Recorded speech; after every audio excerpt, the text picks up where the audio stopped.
చందమామ కథ దాగుడు మూతలు. చంద్రనగరం రాజాగారికి చెంపకవల్లి అనే కుమార్తె ఉండేది.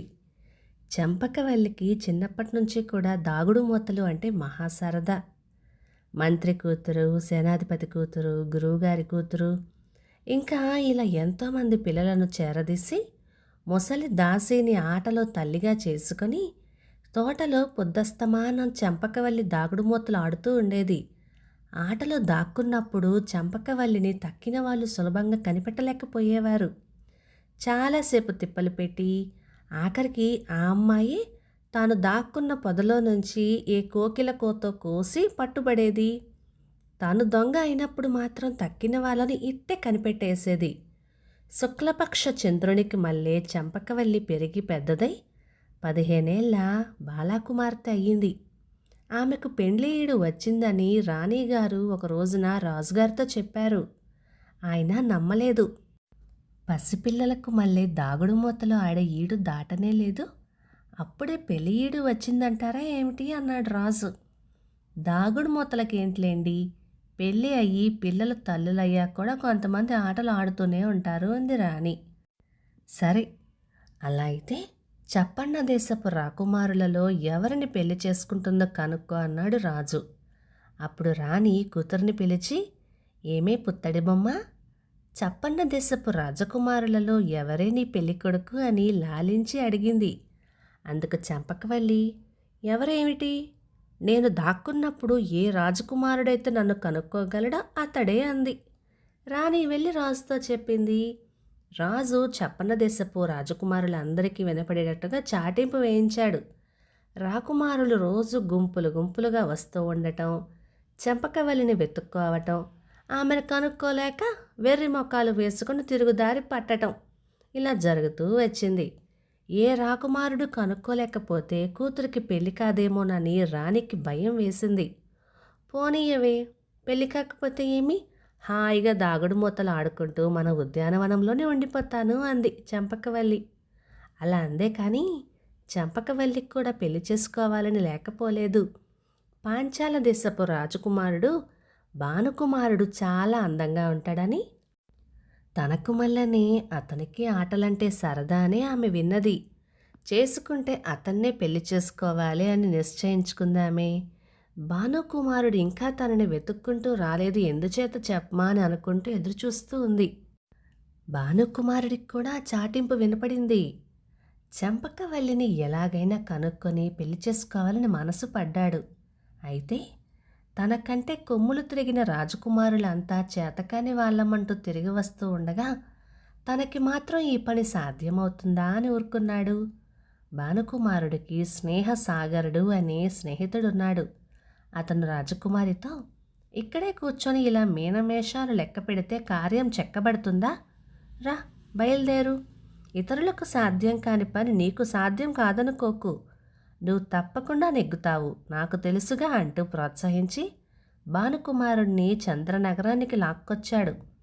భానుకుమారుడు వచ్చిన రోజునే మరి 6 రాకుమారులు కూడా వచ్చారు. రాజుగారు ఆ 7 చూసి, ఇంతవరకు ఒక్కడు మా అమ్మాయిని పట్టలేకపోయాడు, మీరు అంతే, అయినా వచ్చారు కనుక వెతుక్కోండి అన్నాడు. చంపకవల్లి దాక్కొని సైక అన్నాక వాళ్ళని ఉద్యానవనంలో ప్రవేశపెట్టారు. భానుకుమారుడు తక్కిన రాజకుమారులు 6 తలా ఒక్క తెన్ను వెళ్ళి వెతికారు. చెట్లు వెతికారు, పుట్టలు వెతికారు, పొదరిళ్లలో చూశారు, పర్ణ కుటీరాలు గాలించారు. అక్కడేమిటి ఇక్కడేమిటి అన్ని చోట్ల అన్వేషించారు. తిరిగి తిరిగి చెప్పులు అరిగిపోయాయే కానీ వాళ్ళెవ్వరూ చంపకవల్లి జాడ తెలుసుకోలేకపోయారు. రాణికి ఈ మాట మరీ భయం వేసింది. ఆనాడు వచ్చిన రాకుమారులు తప్పితే ఇంక రావలసిన రాకుమారులెవరూ లేరాయే. చంపకవల్లి పెళ్లి మాట ఏమిటి, ఇది ఆవిడకి పట్టుకున్న ఆత్రం. అమ్మాయి, లేనిపోని పట్టింపులు పోక ఈ 7 రాకుమారులలోనూ నీకు నచ్చిన వాణ్ణి ఎన్నుకోవే అని బతిమాలింది. అదేమన్నమాట, అంతగా కావలిస్తే వీళ్ళని రేపు మళ్ళీ వచ్చి వెతుక్కోమను, నన్ను కనుక్కోగలిగిన వాణ్ణి కానీ నేను పెళ్లి చేసుకోను అని నిష్కర్షగా చెప్పేసింది చంపకవల్లి. మరునాటి ఉదయం భానుకుమారుడు స్నేహసాగరుడితో ఏటి ఒడ్డుకు పోయి ఒకటి కాదు 100 అవకాశాలు ఇచ్చినా చంపకవల్లిని కనుక్కోలేనేమో అని నిట్టూరుస్తూ చతికిల పడిపోయాడు. స్నేహసాగరుడు కూడా ఏం చేస్తే బాగుంటుందని ఆలోచనలో పడ్డాడు.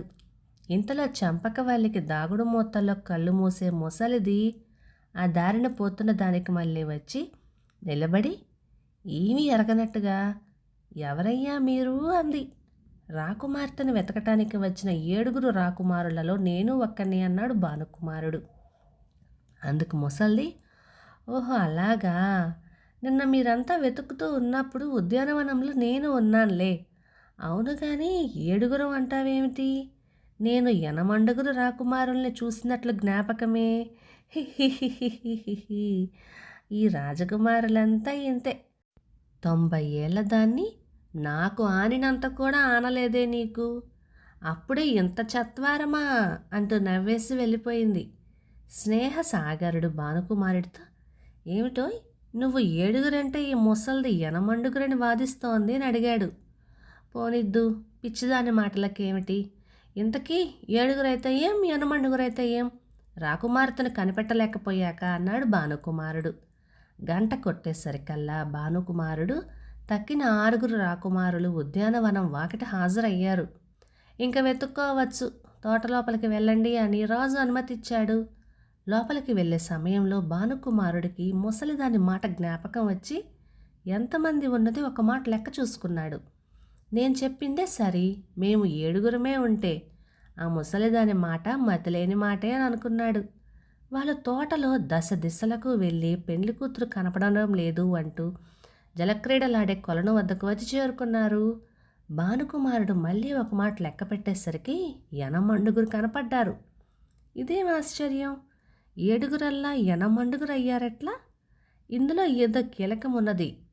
ముసలిది పనిగొట్టుకు వచ్చి ఆ మాట చెప్పిపోయింది అనుకున్నాడు భానుకుమారుడు.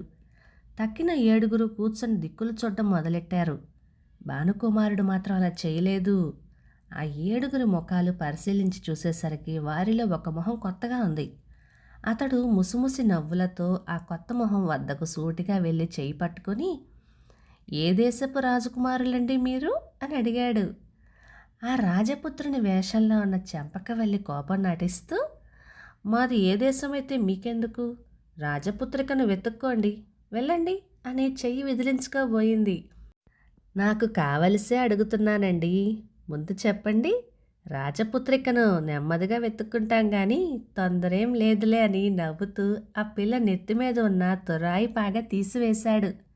ఇది చూసి తక్కిన రాజపుత్రులంతా రాజకుమారితో అమ్మ దొంగ, నువ్వు మాతో పాటే మగవేషంలో వెతుకుతున్నావా, ఇదా మమ్మల్ని చిత్తు చేయటానికి నువ్వు వేసిన ఎత్తు అంటూ ఆమె తెలివితేటలను మెచ్చుకున్నారు అందరూ.